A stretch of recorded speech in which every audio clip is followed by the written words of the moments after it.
lessons, and we got 5 weeks in March, so we should, Lord willing, be finished with the Acts class and ready for Dion to start a new series next month. So let's jump into it by backing up.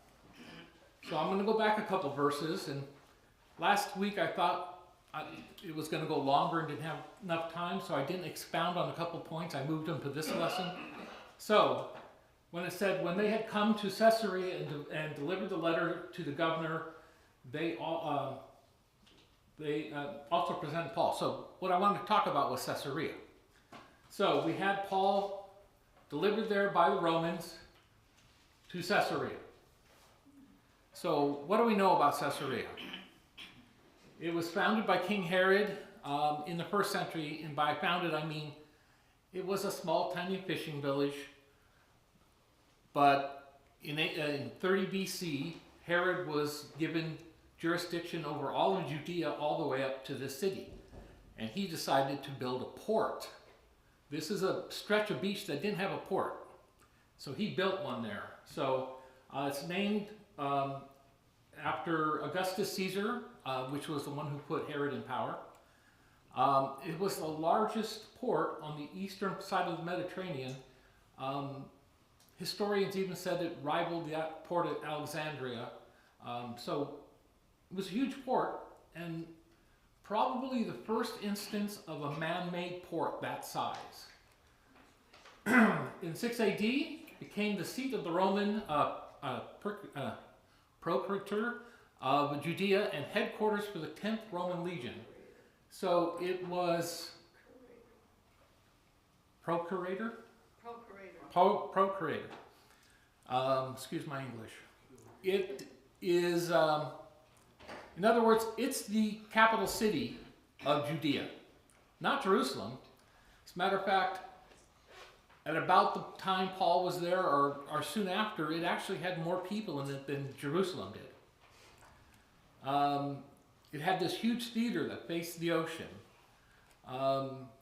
They had an aqueduct, well, several aqueducts, and I'll show you some pictures of those, that brought water from very far away, because this wasn't a place that was normally a city. That's why a big city wasn't there. Most places, you know, they go back to antiquity because they're locations that are good for a city.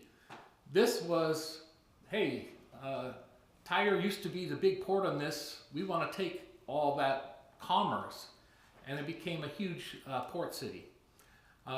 He even built a hippodrome there for chariot racing and all kinds of events that happen there. So this is what it looks like today. You can see where the theater is because they've sort of repaired it and they actually use it all the time. You can see where the hippodrome was. That's that big racetrack shaped thing there. You can see this little bit that goes out in the water. That was Herod's Praetorium, in other words, palace. And up at the top, you can see the remains of the man-made harbor. And you can see down in the water, the darker areas.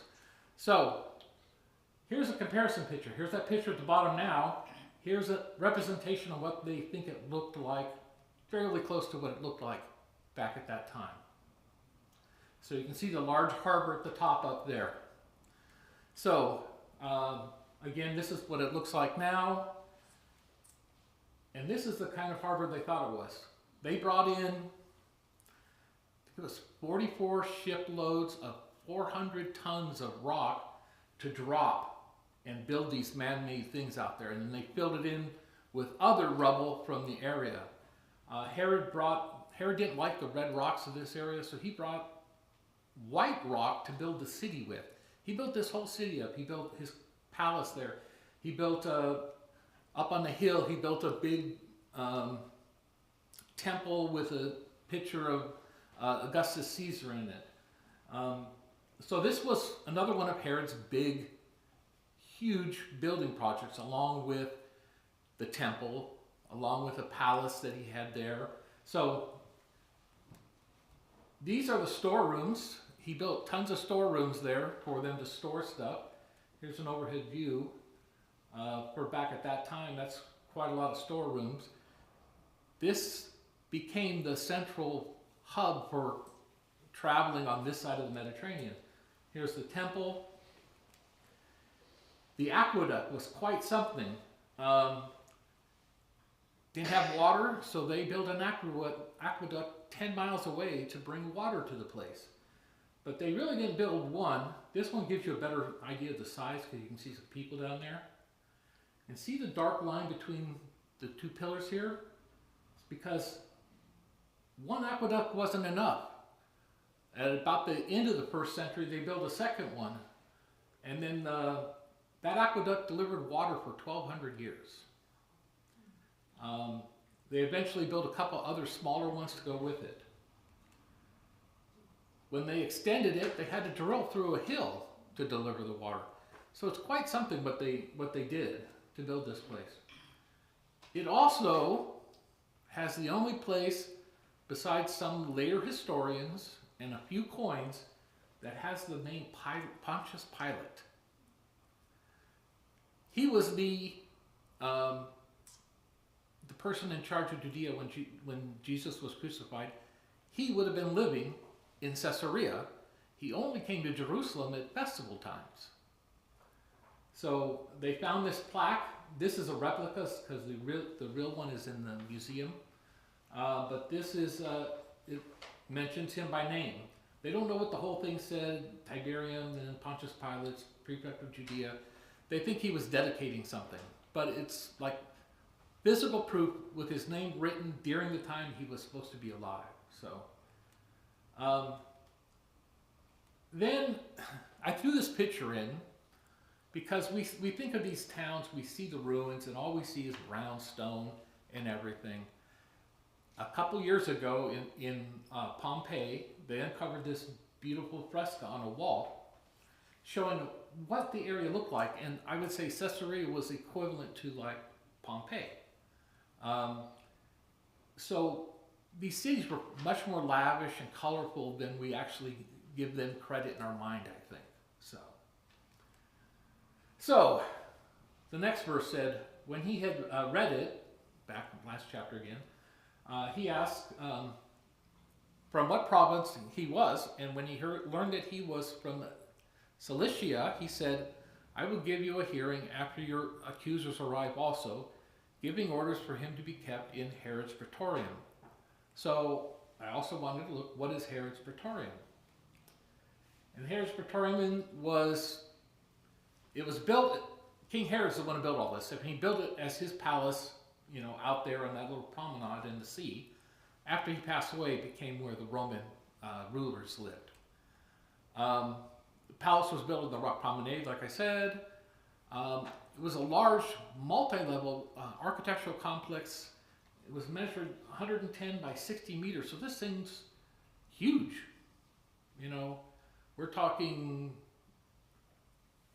bigger than a football, you know, twice as big as a football stadium in the building here. It had an Olympic-sized freshwater pool in the middle of it. So he's right there in the ocean like we see nowadays. All these places that overlook the ocean put a pool there. He did it 2,000 years ago. So that's where it was built on, and you can see the outline of where that pool was to this day. And this is some idea of what it might have looked like. There's not a lot of good pictures. Well, there was one really good picture, but they wanted like $6 just to use it, so I said no.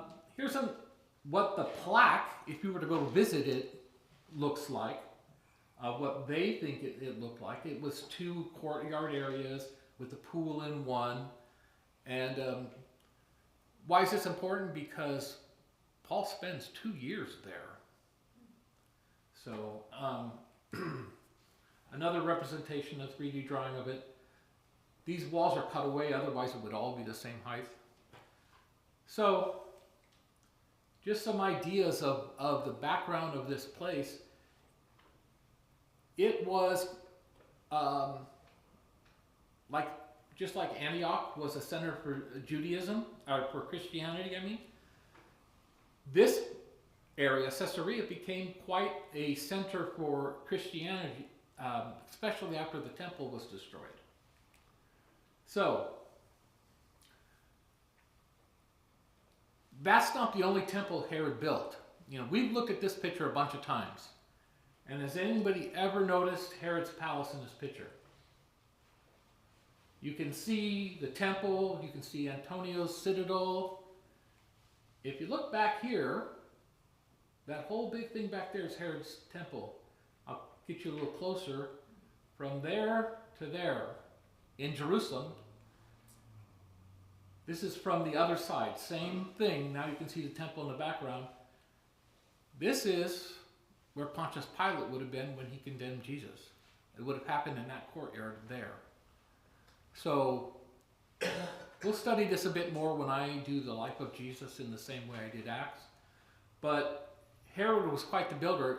I believe he built one or two other palaces in other cities in his time. So, question. Yes. That Antonio, is that his summer home, or does he have other palaces? He has other palaces. He had, like I said, he had 3 or 4 palaces. This was the one when he would be in Jerusalem. When he was in Caesarea, his big city he bought, that's probably where he spent most of his time. So yeah, he's The only reason a king. He has lots of palaces. The only reason I remember that when I was in Rome and we were at the Vatican, and the tour guide mentioned, well, the Pope also has a summer home. So when I think of that, I think of this. Yeah, it's not just summer though. I mean, he had multiple. Yes. Because unlike having a summer home, the climate between Jerusalem and Caesarea is not going to be that different. They're only 80, 90 miles apart. But the weather too, the summer home, you would think that the weather would be more mild. That's why they call it a summer home. Yeah, that's what I'm saying. This wouldn't be considered the term summer home. It's just my other house. So if I had a house in, say, Tustin and a house in Garden Grove, I just own 2 houses. Herod, the king, can have as many houses as he builds. So, all right, so let's actually get into chapter 24, which is Paul's defense before Felix. So, after 5 days, the high priest Ananias came down with some elders, with an attorney named Tertullus, and they brought charges to the governor against Paul. So here's an old drawing of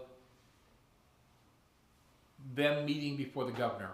I found a newer AI one, which looks better, but there's some errors in it. Did anything jump out at you? What's wrong? You got a pencil he's writing with. He's got a stylus or a pen or something, which wouldn't be till the 20th century. What's he writing on? A book. A book which is not till like 14th or 15th century. And what's the other guy wearing? Glasses, not made until about the 1200, or was it 1400? So AI is not, and the last picture, Rebecca, you've got to be careful. A lot of those AI pictures have 6 fingers, and it's true. But I looked around, nobody has 6 fingers in here. It's amazing how many of them the AI has a problem putting an extra finger in on these things. So we had no 6-finger guys, but we do have some things that shouldn't be there. I think the aliens have visited them or something. But it's a good picture. It's colored and it's sharp, and it doesn't look like it was laying on the garage floor forever or something. So, so verse 2.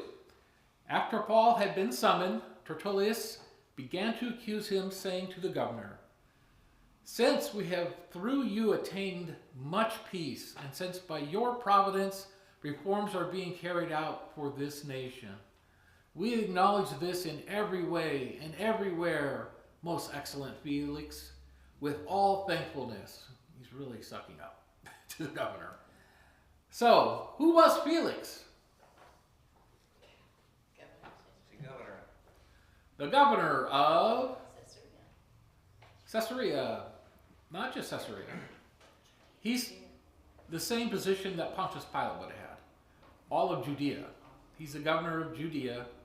And he would reside at Caesarea and probably come to Jerusalem during festivals, like Passover and stuff.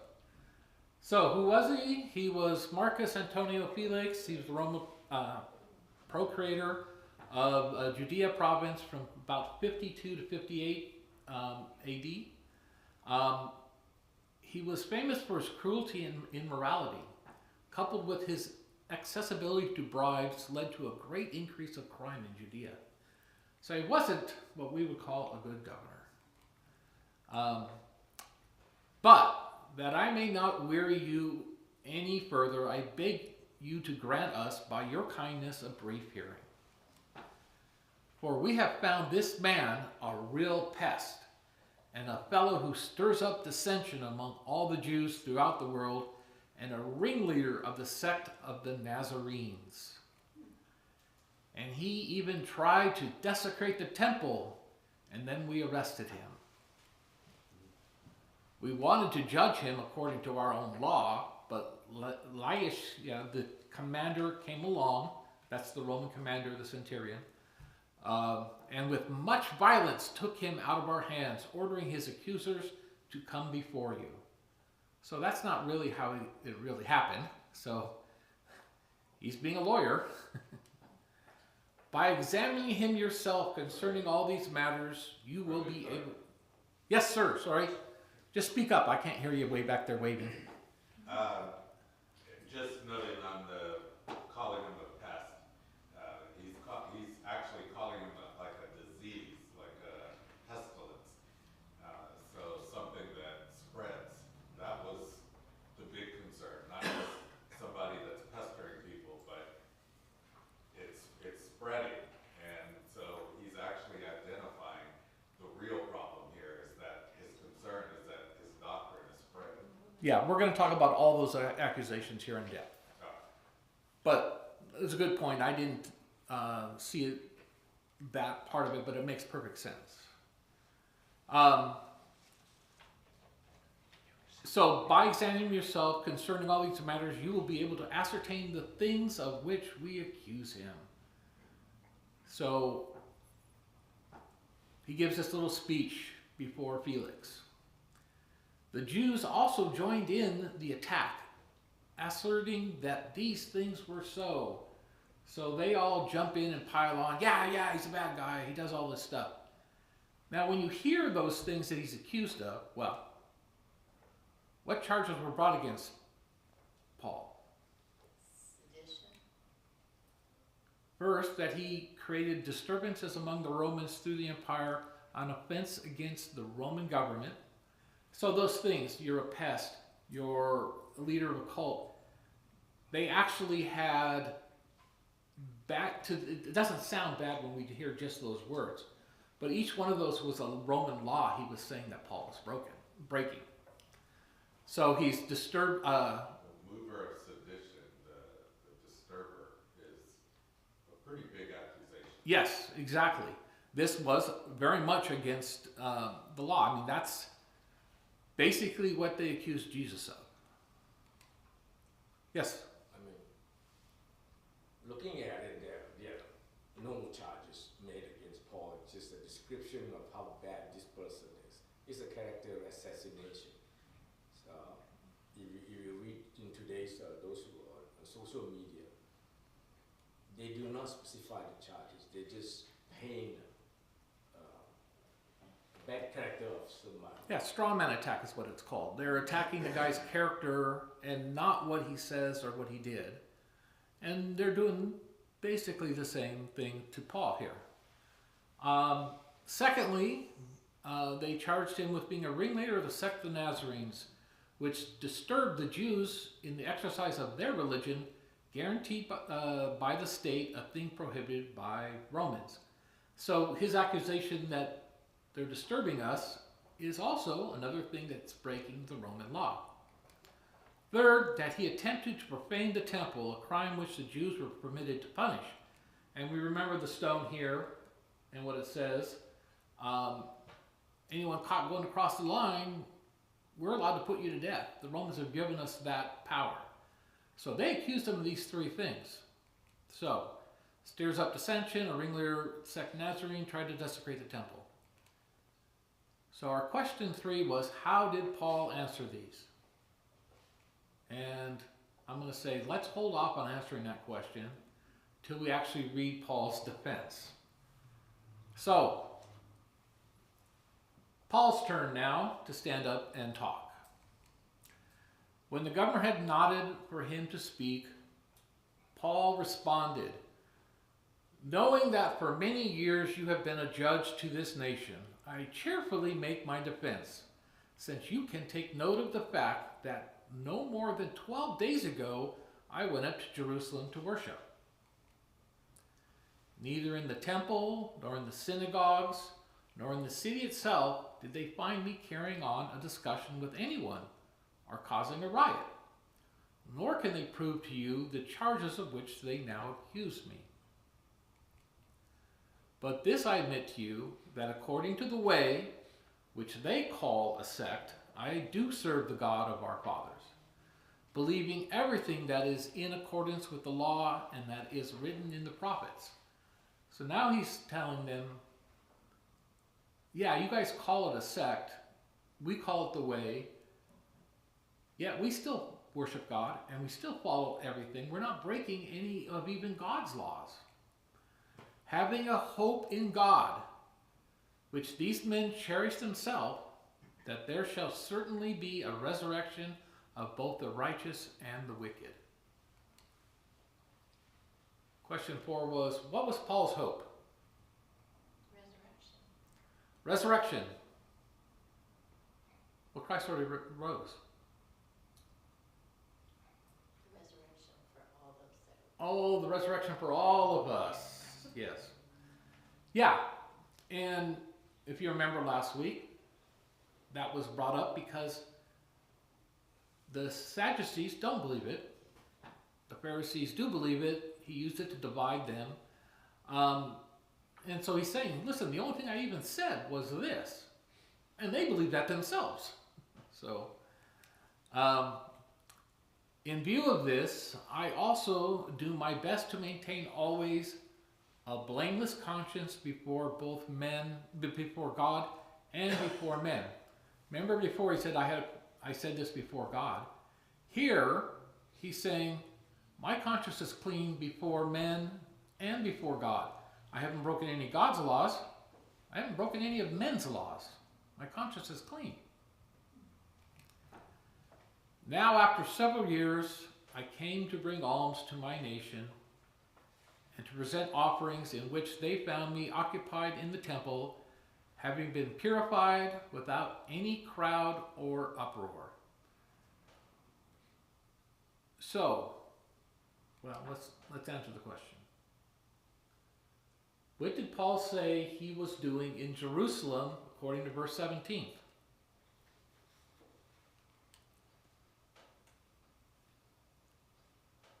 Bringing alms. Cleansing himself, offering sacrifices.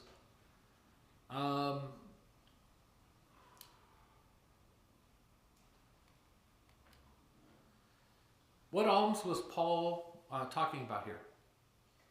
We have to go back quite a few chapters. Eddie?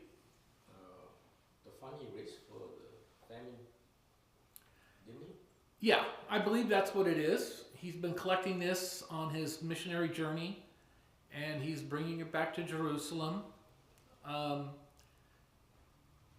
believe this was kind of an ongoing thing, but I believe that this one was that large one where we saw Paul coming back with a whole group of men, and he went by land and they went by boat, and he made his way all the way back here.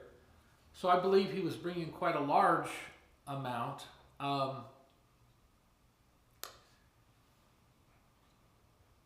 If it's alms, does that mean he gave it to the temple? Before that, Paul was saying that trying to solicit specific charges from these people who make general accusation. Then Paul laid it out that what disturbance? There was none. Bring out the facts, because Paul said, "I caused riots, but where was the riot?" Yeah, and that's next verse. We're gonna look at that exact thing. Well, he's been doing it all, but he culminates it in this next verse. Dion? Well, he says he's bringing it to his nation, his people. And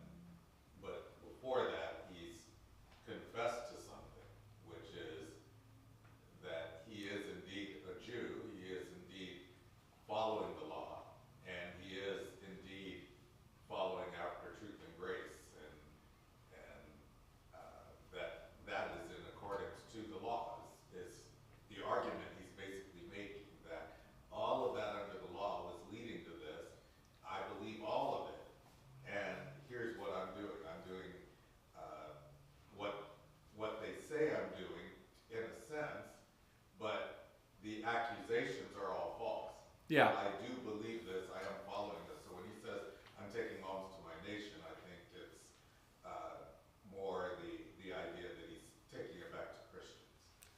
Right, he would have been giving it to the church. Right. That's who he says he was collecting it for, and that's what we believe. Paul's offense is like 3 parts. I didn't do what you accused me of. Here's what I was really doing. And then this next verse, but there were some Jews from Asia who ought to have been present before you and to make accusations if they should have anything against me. As a Roman citizen, Paul had the right to face his accuser. So the accusations that first came against Paul came from people that aren't even here. So Paul says, hey, where's these people that accuse me of this stuff? Or else let these men themselves tell what misdeed they found when I stood before the council, other than for this one statement which I shouted out while standing among them, for the resurrection of the dead, I am on trial before you today. Isn't Listen. that one of the commandments? Do not bear false witness. Yeah, we don't ever see them do that either, do we? Against Stephen, against Jesus, against Paul, against all these people.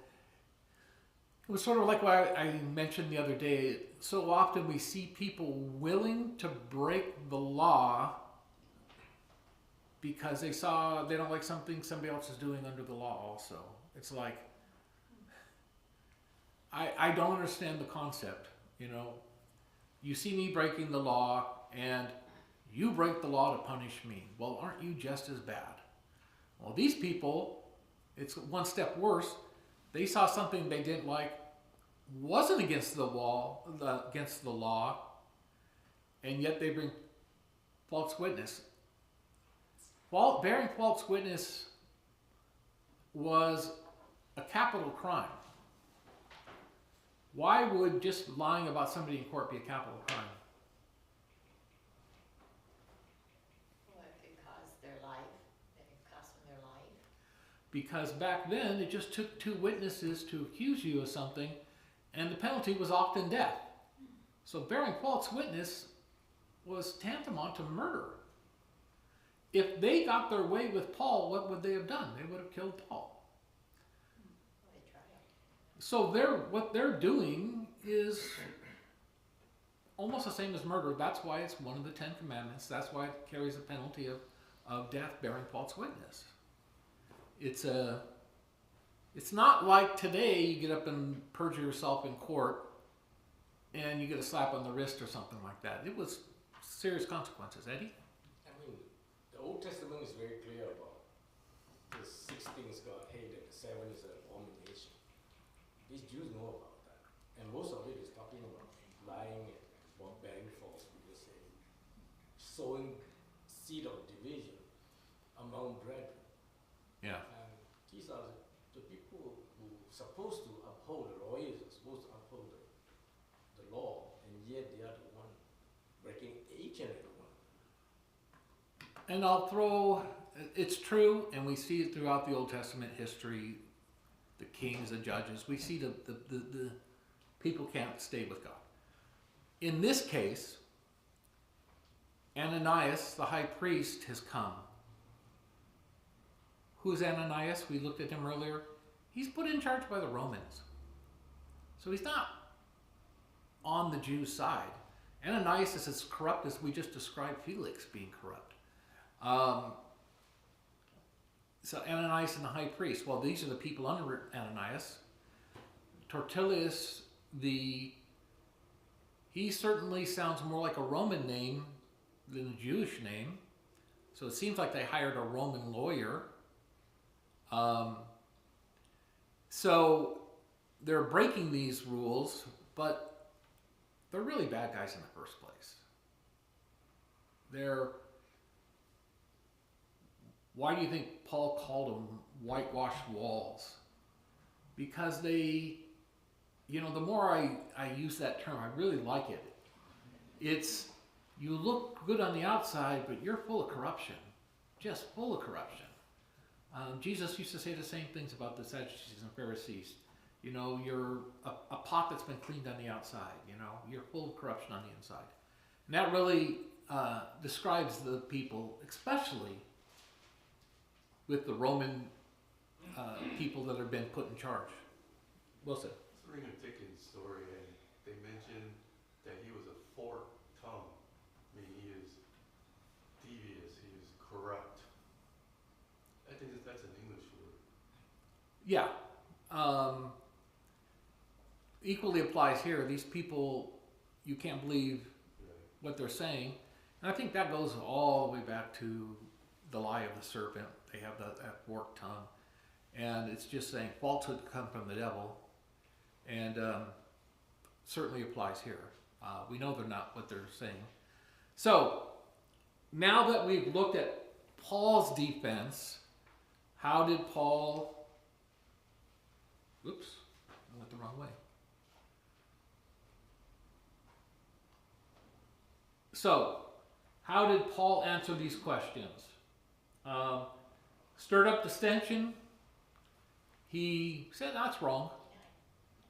Leader of the Nazarene of the sect, where I'm disturbing Judaism in itself to the point where I'm disturbing them and it's against the law. No, I'm not doing that. Tried to desecrate the temple.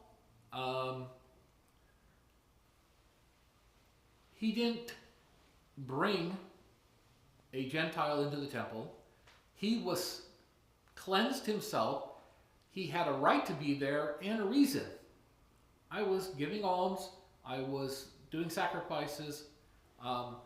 So Paul answers all the charges pretty well, along with the fact that the people accusing me aren't even here. So, but Felix, having a more exact knowledge about the way, put them off, saying, when Lycia, the commander, comes down, I will decide your case. Why did Felix have a more knowledge about the way? Why would we guess that he knew more about the way? The Romans discussed it. They talked about the way it had been heard, and so word travels. Yeah, we don't know exactly. He was governor for around 10 years. So he's been dealing with the Jews for a while. So he would have been hearing about this. But there's another reason that he probably knows more. We're going to see it in a few verses here. Is he a Jewish descendant? His wife is a Jew. So his wife he's more familiar with it because of his wife. They call her a Jewess. So,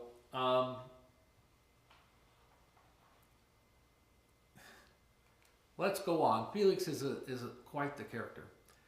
Then he gave orders to the centurion for him to be kept in custody and yet have some freedom, and not to prevent any of his friends from ministering to him.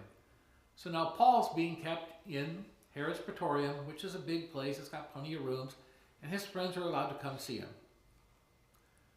But some days later, Felix arrived with Drusilla, his wife, who was a Jewish, and sent for Paul and had him speak about faith in Jesus. So he didn't sit to judge him. No, he wants to hear what Paul actually believes, or maybe his wife does. I'm not sure. So Paul goes and meets with Felix and Drusilla. But as he was discussing righteousness, self-control, and judgment to come, Felix became frightened and said, "Go away for the present. When I find time, I will summon you." What did Felix and Paul later talk about? Judgment Day. Religion. They talked about Paul's given him a lesson on religion. What was Felix's reaction? It says it frightened him, but more, I'd like to know, why did it frighten him? And he had sinned, big. Because he was pretty corrupt. Hadn't he taken someone else's wife or? So here he is, and we're going to see how corrupt he is in the next verse.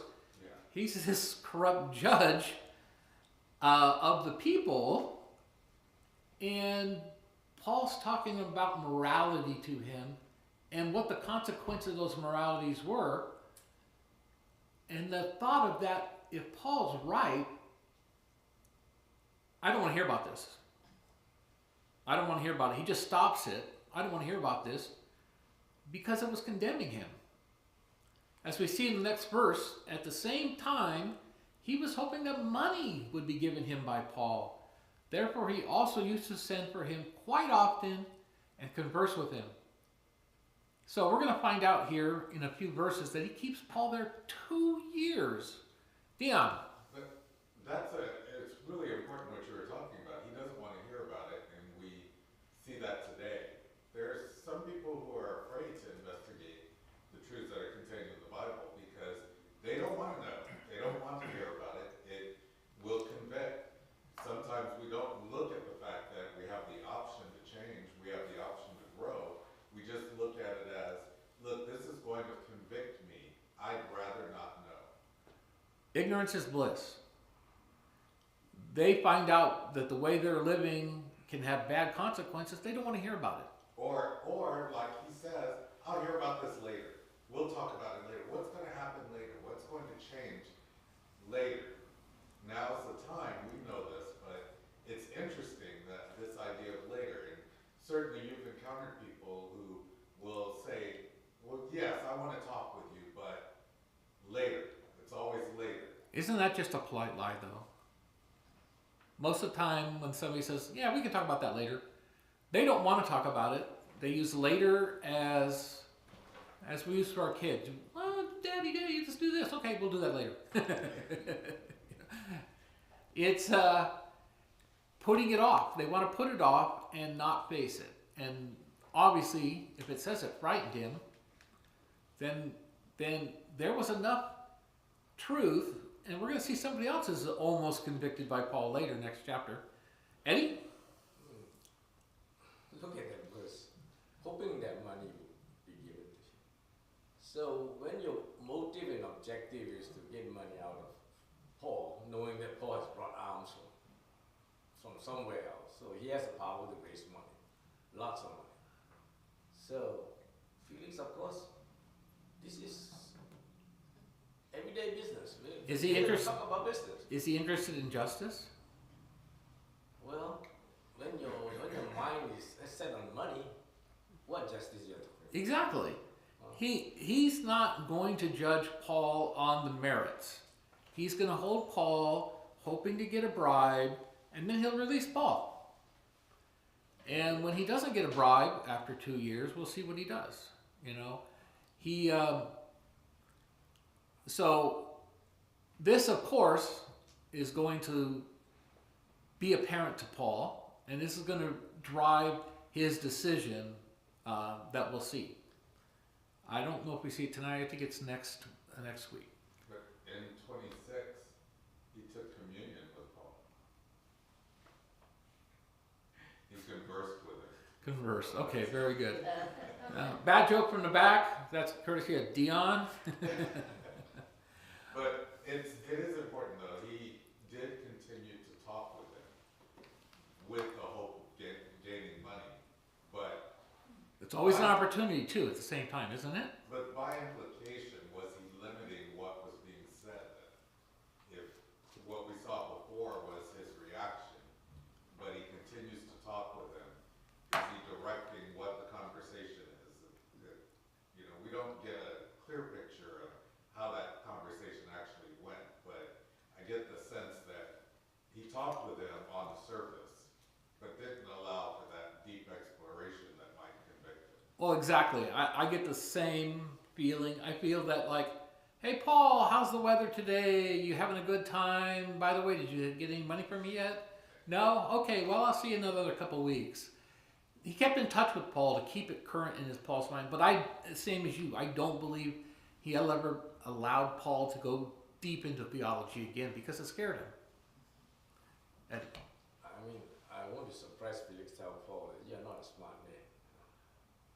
All these years and time spent with you, you still don't get it. So in the end, you say, I'm getting nothing from you, but I'm going to do a favor for the Jews, so I keep you in prison. Yep. So after 2 years had passed, Felix was succeeded by Porcius Festus, and wishing to do the Jews a favor, Felix left Paul imprisoned. So, was it a favor, or was he just being vicious because he never got his bride? Or did his wife say, leave him in prison? You know, we don't hear the reasoning behind him, but it turned out that not releasing Paul, what I get from this is that normally when there was a change of the governor and the judicial, he closed out his cases. But in this case, he left Paul lingering for the next guy to deal with. Which brought us to the next question. And our last question. What favor did Felix do for the Jews? And why he left him there? Why? I don't know. Don't know why. I mean, we're going to see that this same situation is going to lead next chapter to Paul asking to be sent before Caesar because he's not going to get the justice that he deserved. He's in a corrupt system. You know, I like to think that we have a better system of government here, but we still hear about corruption. You hear about this judge who's getting kickbacks from a prison for kids, and he sends all these people to juvenile detention because he's getting a kickback for everyone he sends. And they're spending years into destroying their lives. You hear about this judge who sends people to a privately owned prison getting kickbacks. You hear about this judicial stuff all the time. I hope that it's a minority of the time, but, you know, we're not going to live until we live under God's righteousness. We have to deal with corruption of man. Eddie? You have a corrupt governor and a corrupt group of religious leaders. You know that they offer 30 pieces of silver to one of the 12. Yeah. So what is there to stop them offering Felix money? You know, and it's a good question because they hated him enough that 40 of them took a vow. I still wonder what happened to those 40 who said they were never going to eat till Paul died. They must be really skinny by now. It's 2 years later. So yeah, why did they not bribe Felix? We don't know. Yeah. I also don't think we should ignore the fact that even though their accusations were false, there was some element of truth to them. It's just, it really reflected on them rather than Paul. So they accused him of being a ringleader. He was a ringleader of sorts. They accused him of stirring up the people. He did stir up the Jews. They're accusing him. They're falsely accusing him, but they're stirred up. So there was an element of truth to that. So when the Bible talks about, well, he's doing the Jews a favor, look, there's disquiet among the Jews. There is. And so by keeping him bound, that at least quiets an element. And if his goal is ruling and governing over these people is to kind of keep the peace, he doesn't necessarily care that it's right or just, but rather, look, I've calmed these people down. If I let them go, it's going to agitate the people again. And Paul himself confesses to that fact. I am out here preaching this, but it's true. Yeah. So he's not saying, look, I'm going to be quiet. I'm not going to say anything. Everything they accused him of was false, but they were agitated. Yeah. obviously you look at my lesson before I changed it, because that chart where I had the 4 red X's, the top 2, I used to have a green X next to it and a red X, because there is truth, but not in what they presented. Yes, Paul was a leader of the Christian movement. Yes, Paul stirred up the whole world. We could say Jesus stirred up the whole world. They all stirred up the whole world. So there's truth, but not in the particular accusation they were bringing. So that's why I used to have a green check mark and a red check mark, but I didn't want to explain it, but then you did it anyways. But I agree that those accusations were false, and we Yeah. should recognize them as false. But there was just another element, and that's why when Paul says it, he says, look, none of this is true. However, this is what I'm going to confess. But these things aren't what they took me for. Right. That's not what they accused me of. This is what I'm confessing is the truth. And 1 second, Eddie, I'm going to get you. I think that was Paul's point when he said the people from Asia, he stirred up people in Asia. Had they been there and brought accusations, that might have been true. But they weren't there. So he couldn't face his accuser. Eddie. I respectfully dissent that because false accusation is being hurled at somebody, we mustn't go and accept the fact that he did what they accuse him of. Then it's like an oxymoron. So the false statements stand false. They are, and we agree there. Paul did not cause dissension. Paul did not cause riot. So let's not. And that's not, we're not saying he did it there in this case. He did it other places. Somebody stirred up the riots, and they're now blaming on Paul. So I would say that Paul was innocent of all these charges. Well, a case could be made under Roman law that Paul preached things that led to riots in several other places. But who caused the riot? Not Paul. Well, his teaching. I do believe we're agreeing.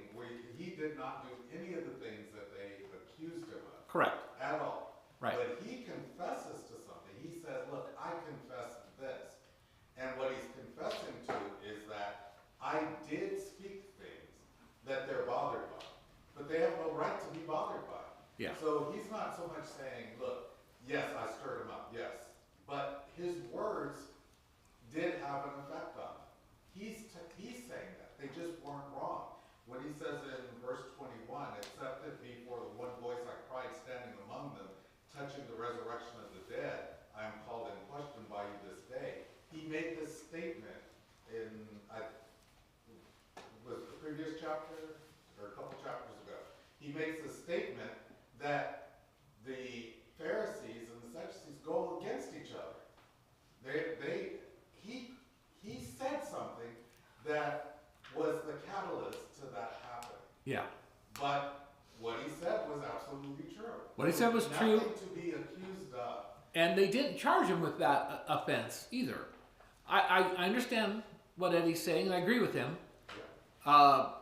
We're not saying Paul did anything illegal, because I don't believe he did. But Jesus stirred up the world. Paul stirred up the world. So the accusation was they stirred up this.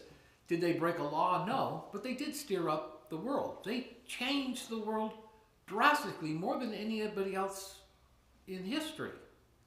So that's what I'm saying. Was Paul a ringleader? Yes, Paul was. We wouldn't call him a ringleader. We would call him, he's one of the apostles.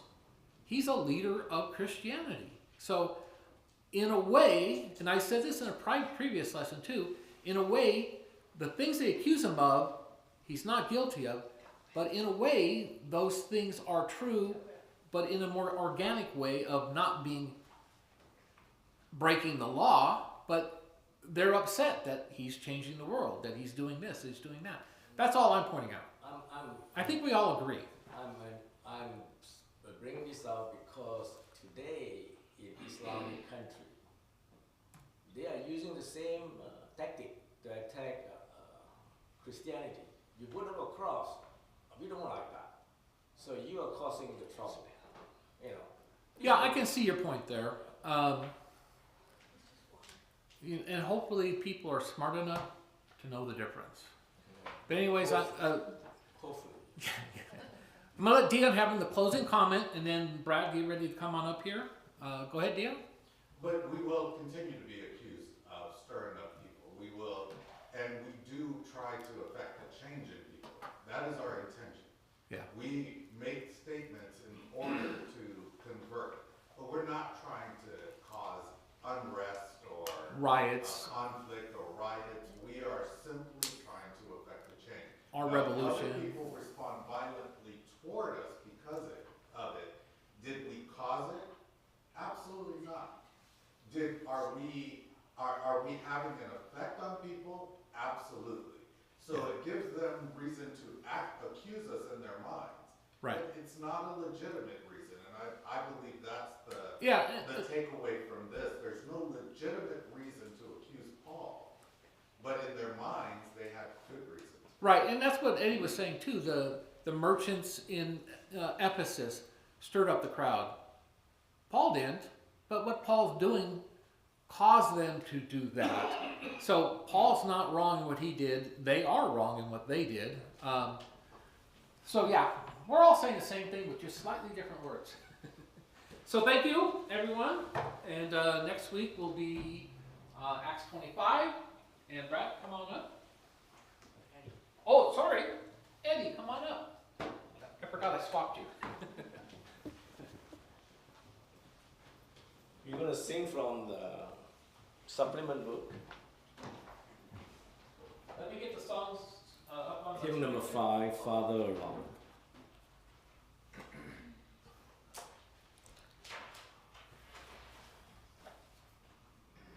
Farther along. Yes. Tempted and tried, we often make wonder why it should be thus all the day long, where there are others living about us, never molested, doing the wrong.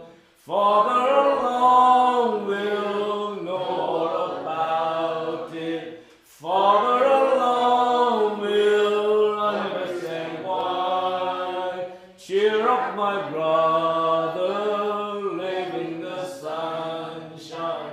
We'll understand it all by and by. When that has come and taken our loved ones, it is our home so lonely and drear. Then do we wonder why others prosper, living so wicked year after year. Farther along, we'll know all about it. Farther along, we'll understand why.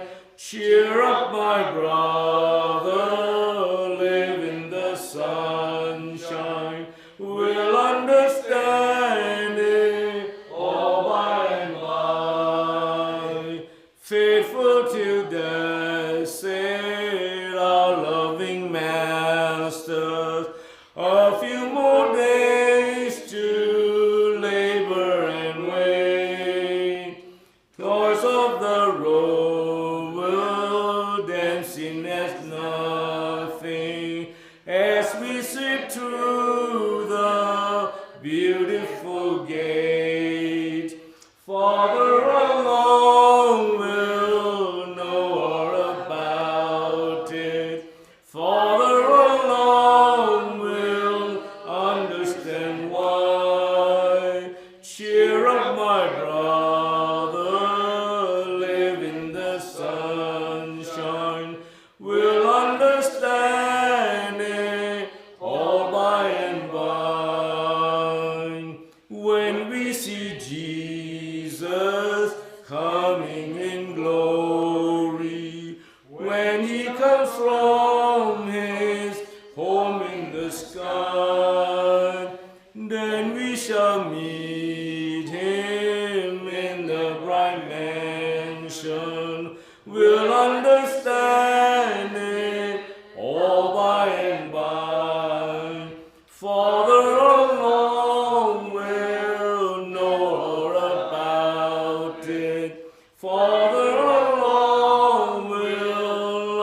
understand why. Cheer up, my brother, live in the sunshine. We'll understand it all by and by.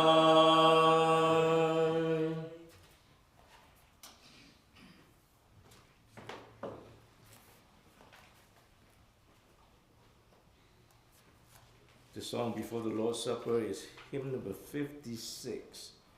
Where could I go? Living below in this so sinful world, comfort I get from God's own word. Striving alone to face temptation sore, where could I go but to the Lord? Where could I go? Oh, where could I go? Seeking a refuge for my soul,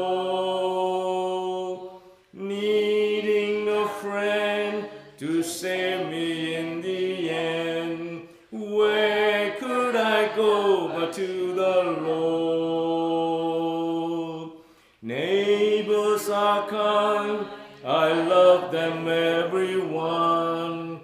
We got along in sweet accord. But when my souls need manna from above, where could I go but to the Lord? Where could I go?